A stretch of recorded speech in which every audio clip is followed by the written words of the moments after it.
এত গরম পড়েছে না, আর ঘাম দিতে দিতে আমার গলা টলা একদম ধরে গেছে, ঠান্ডা গরম লেগে গিয়ে।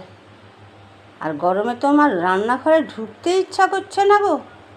আজকে ভাবলাম কোনো তরকারি করব না, একদম প্লেন খাবার করব। আর ওরাও আজকে প্লেনই খেয়ে নেবে, আমার যা মনে হচ্ছে। ওদেরও তো গরম লাগছে। আমি ভালো করে পেঁয়াজ লঙ্কা ভেজে নিয়েছি, লবণ দিয়ে মেখে নিলাম।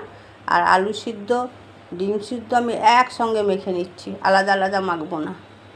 ছেলের বাবাকে জিজ্ঞাসা করলাম, ও বলছে খাবো, এটাই খাবো। আমি বাঁচা গেছে বাবা।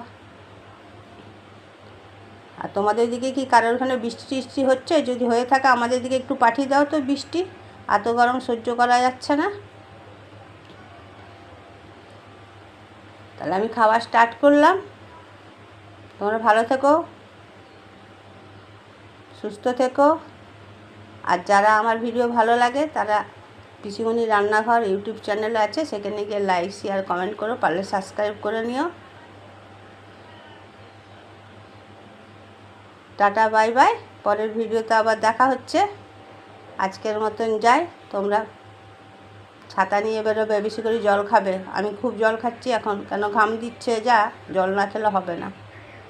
শুধু জল খাই না গো, নুন চিনির জলও গুলে খাচ্ছি আমি, পারলে ওআরএসও খাচ্ছি। বাই।